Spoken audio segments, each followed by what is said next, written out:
Bismillahirrahmanirrahim. Now we are going to start our another lecture which is on systematic review and meta-analysis. How we can do systematic review and how we can write meta-analysis. Now let us start.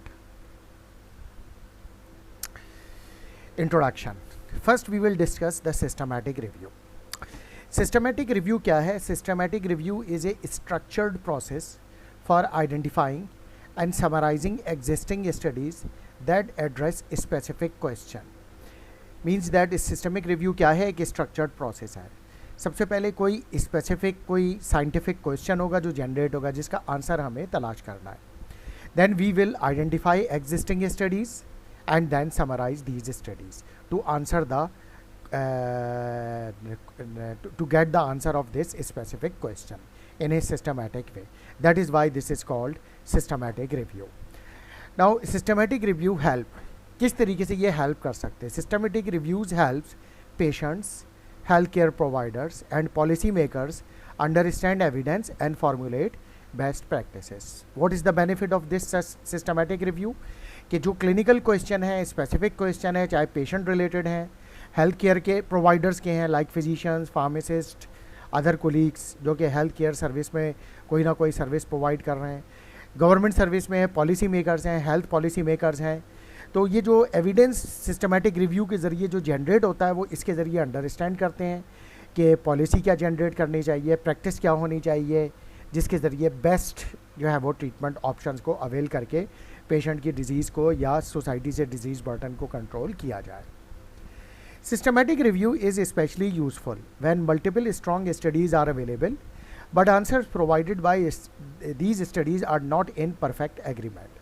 Systematic review जो है वो specially useful है किस situation में? कि बहुत सारी strong studies available हैं for some specific question but their answers are not in their perfect agreement, यानी म्यूचुअल कंसेंसस की डेफिशिएंसी है.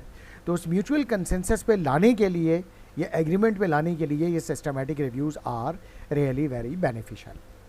Systematic review are not useful when there is so much agreement among available studies that the question is already answered.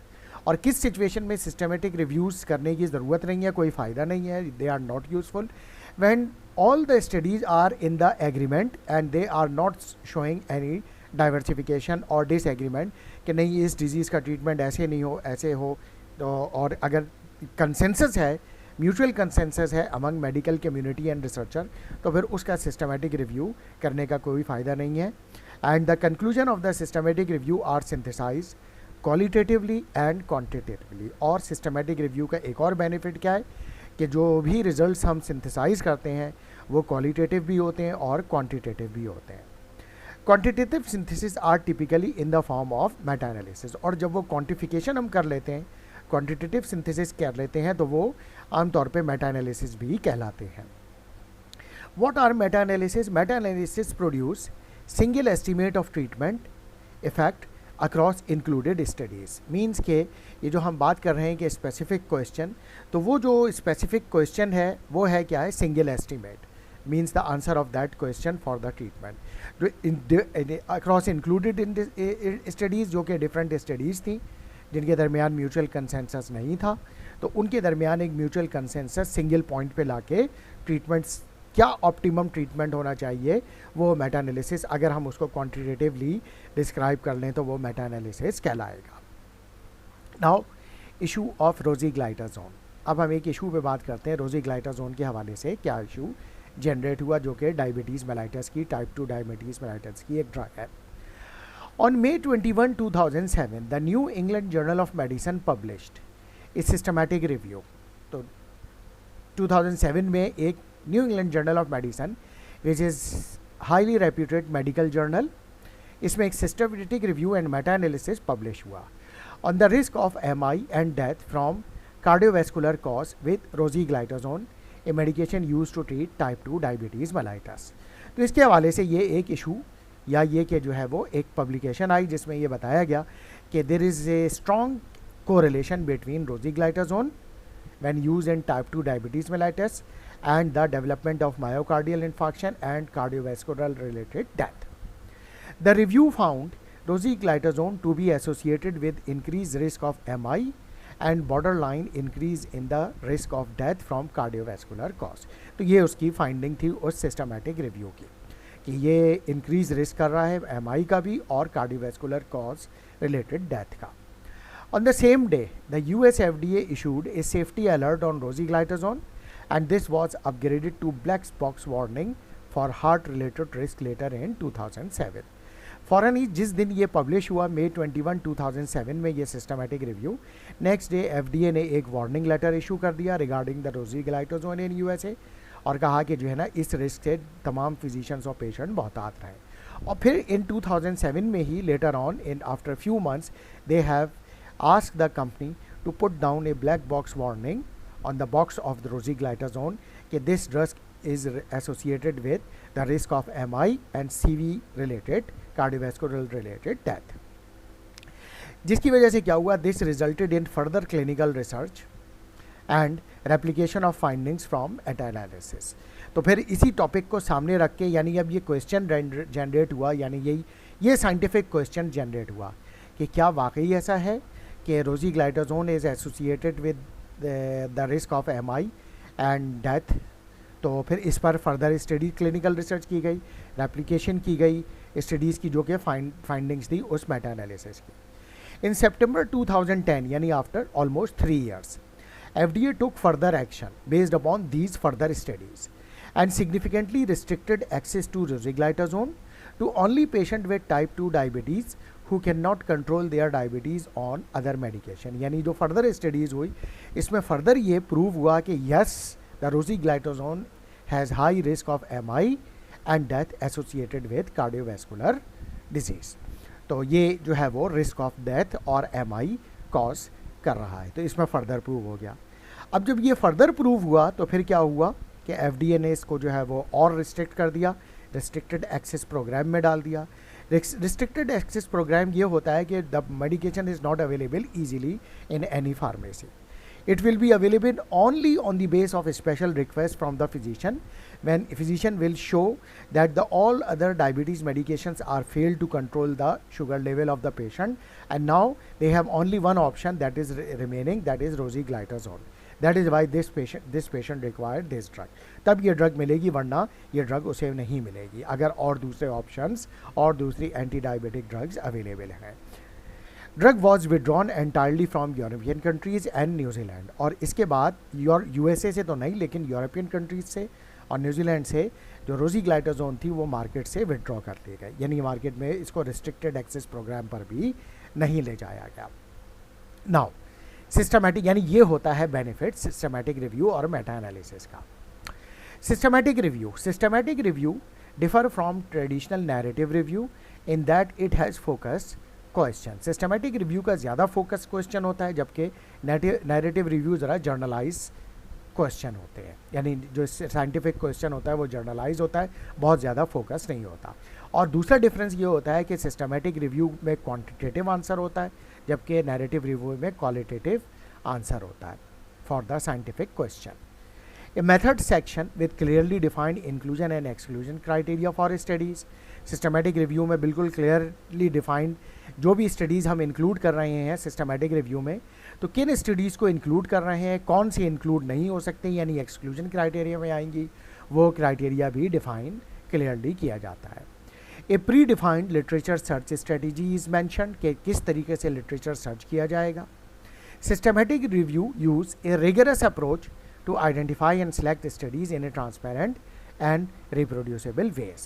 और further क्या होता है, इसमें बहुत ज़्यादा रिगरस यानी बहुत ज़्यादा एक्सटेंसिव सर्च स्ट्रेटजीज़ को यूज़ किया जाता है in a transparent way and reproducible way, कि कैसे इसमें स्टडीज़ जो है वो सिलेक्ट की गई, आइडेंटिफाई की गई, सिलेक्ट की गई और फिर सिस्टमैटिक रिव्यू में इंक्लूड की गई, जिसकी बेस पर उस साइंटिफिक क्वेश्चन का आंसर जो है वो तलाश किया गया है। Now what are the steps for conducting systematic reviews? First step, define focused key question। वो key question क्या है, जैसे वहाँ पर था कि association of rosiglitazone risk association of rosiglitazone with the cardiovascular related death and myocardial infarction। Define eligibility criteria and outcomes, यानी कौन सी स्टडीज़ इसमें एलिजिबिलिटी क्राइटेरिया को फुलफ़िल करेंगी, यानी उनके आउटकम्स क्या होने चाहिए जो इस स्टडीज़ सिस्टमैटिक रिव्यूज़ में इंक्लूड की जाएंगी। फिर उसके बाद define and conduct literature search, वो एलिजिबिलिटी क्राइटेरिया और आउटकम्स को सामने रखते हुए लिटरेचर सर्च स्ट्रैटेजी क्या होगी, कैसे कंडक्ट किया जाएगा डिफरेंट सर्च इंजन से, चाहे वो पबमेड हो, चाहे वो स्प्रिंगर हो, चाहे वो गूगल स्कॉलर हो, तो वहाँ से ये सर्च कैसे किया जाएगा। सर्च करने के बाद जो आर्टिकल्स कलेक्ट होंगे, how we can review their abstract. First we will do review their abstract. अगर उसमें से एब्स्ट्रैक्ट से हमें लगता है कि ये स्टडीज़ हमारे काम की हैं सिस्टमैटिक रिव्यू के लिए, तो उनको रख लेंगे। और अगर जिसमें एब्स्ट्रैक्ट्स देख के पढ़ के पता चला कि नहीं ये हमारे काम की नहीं है, तो उन स्टडीज़ को एक्सक्लूड कर देंगे।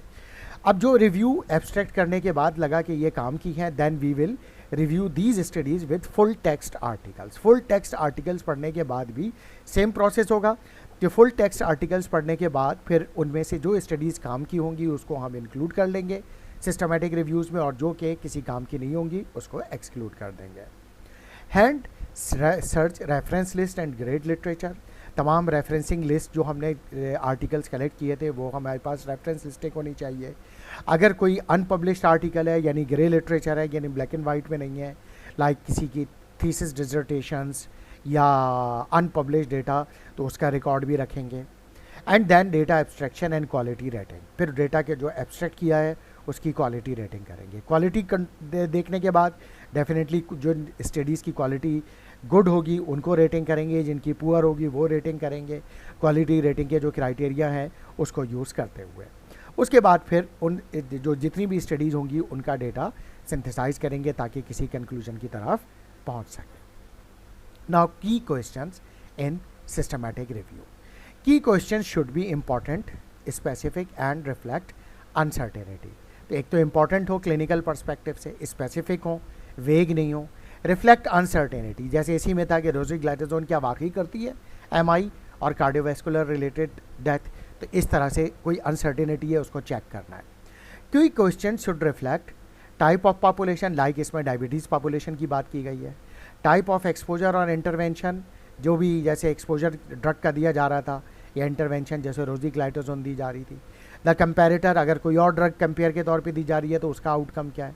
And outcome to be address, इसमें आउटकम क्या था, risk of MI and cardiovascular related death. Example, what is the risk of outcome X among adult, ठीक है ना, risk of outcome X among adult community dwelling patients with condition Y, यानी condition Y थी तो उनको drug दी जा रही थी, हु रिसीव इंटरवेंशन ए और वो ड्रग ए ले रहे थे, कंपेयर्ड विद इंटरवेंशन बी और दूसरा ग्रुप ले रहा था drug B for at least 3 months. तो 3 मंथ्स में जो वो पेशेंट्स जिनको कंडीशन वाई थी यानी डिजीज़ वाई थी, तो एक ग्रुप ड्रग ए ले रहा था और दूसरा ग्रुप ड्रग बी ले रहा था, तो उससे आउटकम एक्स पर क्या, यानी रिस्क ऑफ आउटकम एक्स पर क्या इम्पैक्ट है। तो इस पर यानी ये इस तरह से की क्वेश्चन और एग्जाम्पल उनकी, यानी ऐसा हमारा सिस्टमिक जो रिव्यू है इसका की क्वेश्चन जिसका आंसर हमें चाहिए होना चाहिए।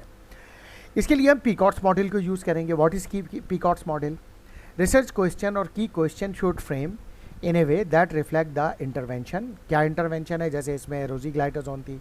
कंपैरिजन, लाइक फॉर एग्जांपल कोई भी कंपैरेटिव ड्रग ले ली, जैसे कोई सल्फोनाइल यूरिया की ड्रग ले ली, डायबिटीज़ में मेटफॉर्मिन ले ली, बाइजोनाइड्स। किस पॉपुलेशन में, टाइप 2 डायबिटीज़। आउटकम क्या था, वही risk of MI. Type of data जो हासिल होगा वो कैसा होगा। तो उसके लिए यूज़फुल फ्रेमवर्क कौन सा है पीकॉट्स मॉडल का? P stands for population, I stands for intervention like रोज़िग्लैटाज़ोन, C stands for comparator like metformin हो गई suppose that. Outcome risk of MI, timing कितने अरसे के बाद एमआई हो रहा है, एंड सेटिंग क्लिनिकल सेटिंग क्या है, इन पेशेंट है, आउट पेशेंट है, डॉक्टर्स की क्लिनिक है, लॉन्ग टर्म केयर फैसिलिटी है, वो हो गई। So this is definition of PICOTS model जो हमने अभी डिस्कस किया है। पॉपुलेशन में वही age, gender, race, previous treatment, advance disease, other risk factor. Intervention क्या ले रहे हैं, ड्रग है, कोई मेडिकल प्रोसीजर है वो कर रहे हैं, डोज कितनी है, ड्यूरेशन क्या है, फ्रीक्वेंसी, इंटेंसिटी, ये सब इंटरवेंशन के पार्ट है। कंपैरेटर, किससे कंपेयर कर रहे हैं, प्लेसिबो से या usual care with another treatment like biguanides में metformin. Added to existing treatment, या एग्जिस्टिंग ट्रीटमेंट के साथ ऐड कर रहे हैं, उसकी डोज, ड्यूरेशन, फ्रीक्वेंसी, इंटेंसिटी क्या है। आउटकम क्या है, and point measurement, surrogate and points, यानी एंड पॉइंट आउटकम हम मेजर क्या कर रहे हैं।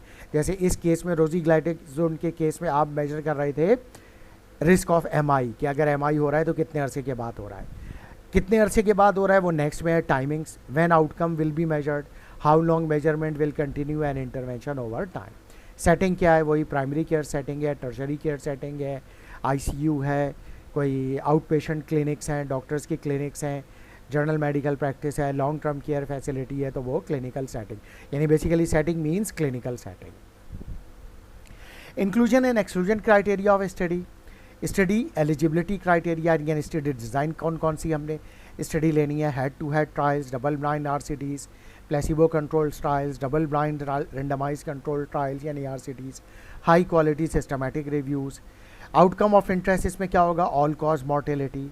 मिनिमम स्टडी ड्यूरेशन डिफाइन होगा कि कम से कम 12 वीक की स्टडी हो, और outcome hospital admission. Sample size at least 40 पर ग्रुप फॉर आरसीटीज़, यानी जितने भी ग्रुप्स हों उसमें कम से कम 40 लोग शामिल हो। इसके अलावा outcome of interest, general health interest as measured by medical outcome study short form SF36 form. तो ये SF36 फॉर्म एक स्टैंडर्ड फॉर्म है जिससे हम जनरल हेल्थ स्टेटस पेशेंट का मालूम कर सकते हैं। इसमें कुछ क्वेश्चंस होते हैं जिससे उसका स्कोर डेवलप होता है, तो हमें पता चल जाता है कि पेशेंट का जनरल हेल्थ स्टेटस क्या है। इसके अलावा health related quality of life अगर मेजर करनी है तो उसके भी कुछ स्टैंडर्डाइज क्वेश्चन है, like euro QL 5D, quality of well being QWB form, health utilities index HUI form. तो ये डिफरेंट जो फॉर्म है इसमें क्वेश्चंस होते हैं, उस क्वेश्चंस के अगर हमें आंसर मिल जाए तो उससे हमें फिर जो है वो हम क्वालिटी ऑफ लाइफ पेशेंट की डिटरमिन कर सकते हैं।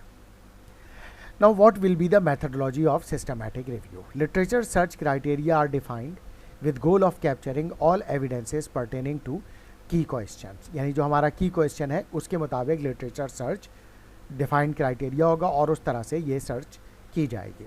Searches should be explicit in terms of, यानी किस तरह से एक्सप्लिसिटली सर्च करनी है, टाइम फ्रेम के कब से कब तक की स्टडीज़ चाहिए, किस लैंग्वेज में चाहिए, स्टडी टाइप वही randomise control trials, cross sectional studies, cohort studies, other observational studies, conditions, intervention क्या है वहाँ पर, जैसे इसमें रोजीग्लाइटेजोन चाहिए, मेटफॉर्मिन चाहिए, कंडीशन पेशेंट की क्या होनी चाहिए, डायबिटीज़ के हवाले से है या कार्डियोवैस्कुलर के हवाले से, कैरेक्टरिस्टिक ऑफ पॉपुलेशन क्या होगी, एज, जेंडर, कहाँ की पॉपुलेशन है, पाकिस्तानी है, अमेरिकन है, एथनिक ग्रुप क्या है, रेस क्या है, ये सारी कैरेक्टरिस्टिक ऑफ पॉपुलेशन यानी डेमोग्राफिक कैरेक्टरिस्टिक, ये सारी डिटेल जो है वो सर्च मैथडोलॉजी में शामिल होगी। सर्च स्ट्रेटजीज़ एंड डेटाबेसेस, तो सर्च स्ट्रेटजीज़ और डेटाबेस कौन सी यूज़ होंगी। Search strategies should be replicated across multiple database included like वही Medline, PubMed, Embase, international pharmaceutical abstracts IPA, cumulative index to nursing and allied health literature से Nayal, कॉकरेन library, ये हैं different search databases. इसके अलावा depending on the nature of review topic specific search can be use including psych literature for psychiatric search, यानी अगर कोई आप किसी साइकेट्री के हवाले से कोई स्टडी सिस्टमेटिक रिव्यू कर रहे हैं और आपको साइकेट्री रिलेटेड लिटरेचर चाहिए और बिल्कुल स्पेसिफिक उस चाहिए, तो फिर ये साइक्लिट एक वैसी डेटाबेस है जहाँ से आपको साइकेट्री रिलेटेड डेटा मिलेगा। IOF वेबसाइट जो कि सिर्फ इंटरनेशनल ऑस्टियोपोरोसिस फाउंडेशन की वेबसाइट है, जहाँ से ऑस्टियोपोरोसिस रिलेटेड यानी अगर स्पेसिफिक डिजीज़ रिलेटेड चाहिए तो वहाँ से भी ये सर्च इंजन्स भी हैं और डेटाबेसेस भी हैं जहाँ से हमें स्पेसिफिक भी मिल सकता है। जबकि ऊपर वाली जर्नल हैं यानी ये कि स्पेसिफिक नहीं है, इससे ठीक है साइकेट्री और ऑस्टियोपोरोसिस रिलेटेड भी मिलेगा यानी लेकिन दूसरी डिजीज़ रिलेटेड भी डेटा हमें यानी एब्स्ट्रैक्ट और स्टडीज़ मिल सकती हैं। उसके बाद फिर हम क्या करेंगे, जब हमारे पास स्टडीज़ आ गई, टाइटल एंड एब्स्ट्रैक्ट रिव्यू करेंगे।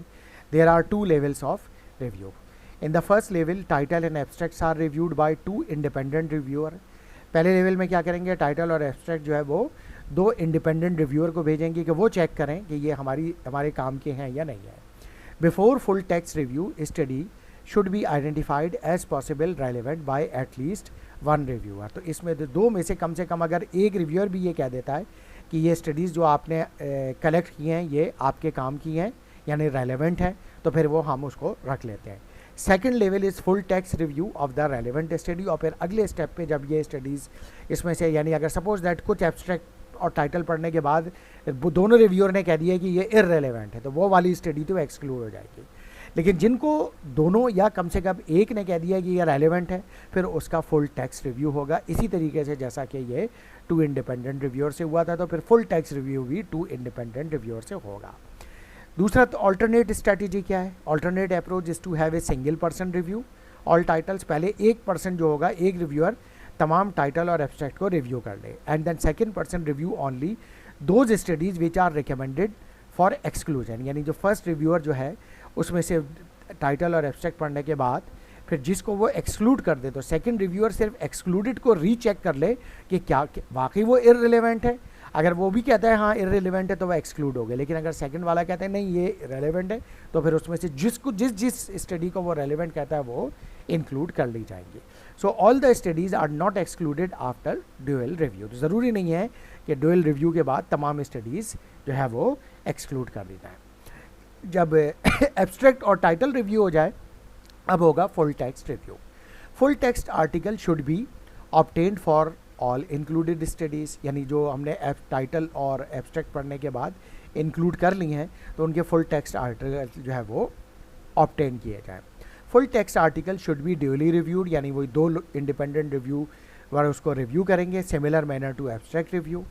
एंड डुप्लीकेट और overlapping publication should be group so as not to be double count. और अगर उसमें डुप्लीकेट या ओवरलैपिंग पब्लिकेशन हो गई, तो डुप्लीकेशन को वहाँ पर रिमूव कर दिया जाएगा ताकि कोई डबल काउंट ना हो जाए।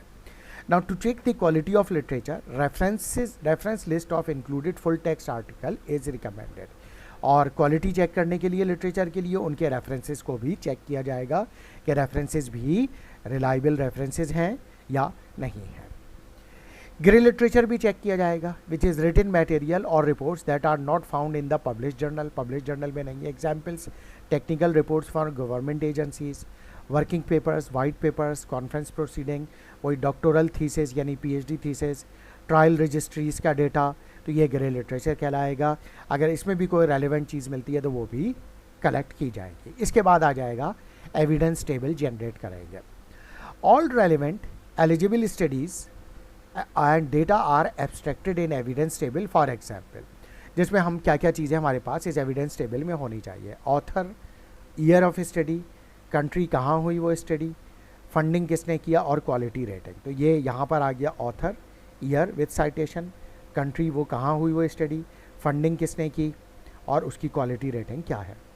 स्टडी डिज़ाइन क्या था, एलिजिबिलिटी क्राइटेरिया था। The study design like randomise control trials, cross sectional study, clinical setting क्या थी, और उसके जो पेशेंट इंक्लूजन एक्सक्लूजन क्राइटेरिया था वो क्या था। पार्टिसिपेंट्स और पॉपुलेशन कैरेक्टरिस्टिक्स, उनकी age, sex, race, disease severity, कोई कंकमिटेंट मेडिकेशन अलाउड, कोई और मेडिकेशन अलाउड थी उस स्टडी में, तो उसकी detail. Intervention detail, drugs intervention description, dose, duration, methods and timing of outcome assessment, यानी स्टडी के जो एंड पॉइंट जो थे उसको मेजर कैसे किया गया, कितनी देर में मेजर किया गया, primary outcomes, timing of outcome assessment, main results क्या थे, आउटकम 1, आउटकम 2 क्या है। तो ये जो है एविडेंस टेबल कहलाएगा। तो ये हमें जनरेट करना पड़ेगा, जिससे हमें ये पता चलेगा कि उस स्टडी की वर्थ कितनी है। Quality rating of studies, bias and confounders reduce quality of studies. जिस स्टडी में जितना ज़्यादा बायस होगा और कन्फाउंडर्स होंगे, उस स्टडी की क्वालिटी उतनी ही कम होगी। US Preventive Task Force recommends a relatively subjective rating of good, fair और poor based upon internal validity of study। तो US Preventive Task Force ने एक क्राइटेरिया दिया है, सब्जेक्टिव रेटिंग, यानी रिसर्चर जो है वो एवेल्यूएट खुद करेगा बेस्ड अपॉन क्वालिटेटिव फाइंडिंग्स कि वो स्टडी की जो क्वालिटी रेटिंग है वो गुड है, फेयर है या पुअर है।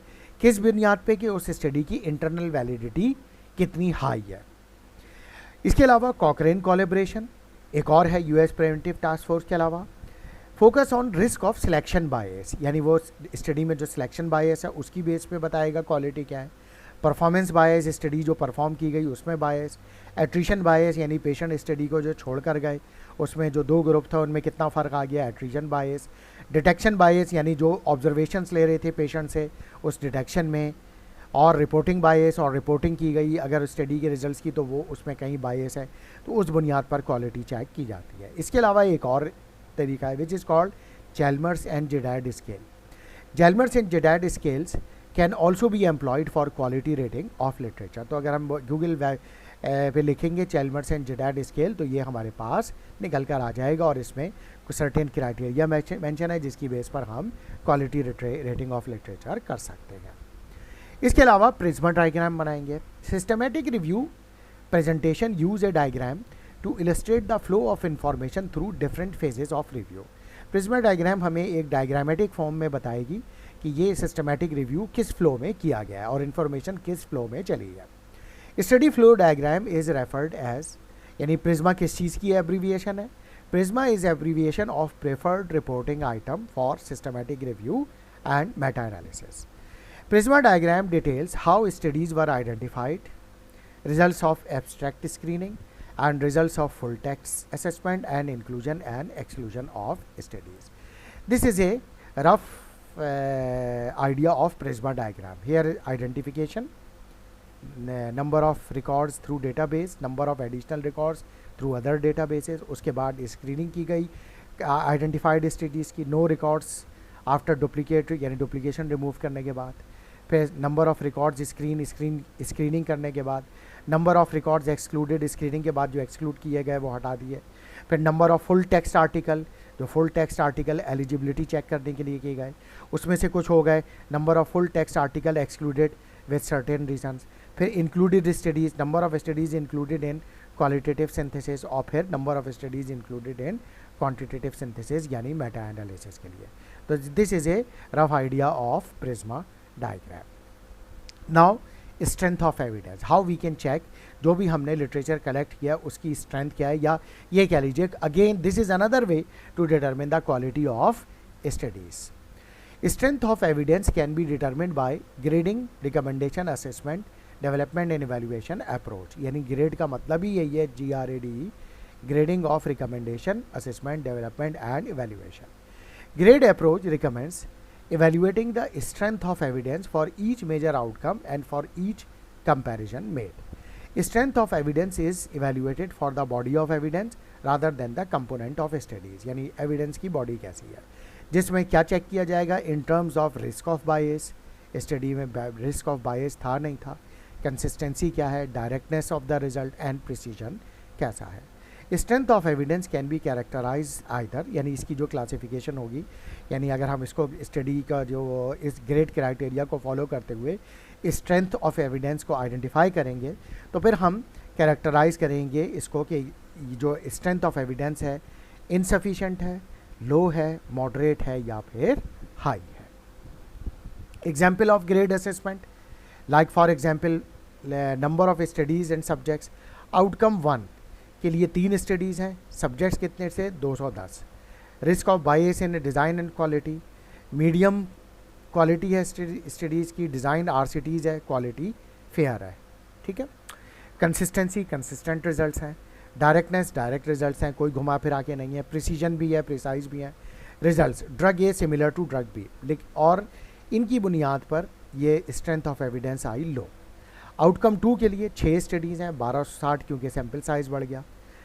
रिस्क ऑफ बायस, इसमें देखिए रिस्क ऑफ बायस मीडियम है, इसमें रिस्क ऑफ बायस लो है। RCTs हैं, अच्छा इसमें 6 स्टडीज़ में 2 की क्वालिटी जो है वो गुड है और 4 की फेयर है। रिजल्ट्स में कंसिस्टेंसी है, डायरेक्ट है, प्रिसाइज है, drug A similar to drug B. अब क्योंकि इसमें सैम्पल साइज़ ज़्यादा है, रेंडमाइज कंट्रोल ट्रायल्स की वैल्यू ज़्यादा होती है, गुड है, इसमें फेयर थे, इसलिए इसका स्ट्रेंथ ऑफ एविडेंस हाई हो गया। आउटकम 3 की बात करें, 2 स्टडीज़ हैं, स्टडीज़ कम हो गई, इसमें स्टडीज़ ज़्यादा थी, although sample size is big, लेकिन इसमें क्या प्रॉब्लम आ गया, रिस्क ऑफ बायस हाई हो गया, बहुत ज़्यादा बायसनेस है। एक ही RCT है और क्वालिटी भी फेयर है, एक कोहर्ट स्टडी है, ये भी पुअर क्वालिटी हो जाती है और फेयर इसका जो है वो क्वालिटी है, और रिजल्ट्स भी इनकन्सिस्टेंट हैं, इनडायरेक्ट रिजल्ट्स हैं, घुमा फिरा के हैं, प्रिसीजन भी नहीं है, drug A better than drug B, लिहाजा इसकी क्वालिटी या स्ट्रेंथ इनसफिशेंट कंसिडर की जाएगी। तो ये जो है वो क्राइटेरिया है सिस्टमेटिक रिव्यू को मेंशन करने का। इसके बाद आता है meta analysis, but that we will discuss in the next lecture. Thank you very much.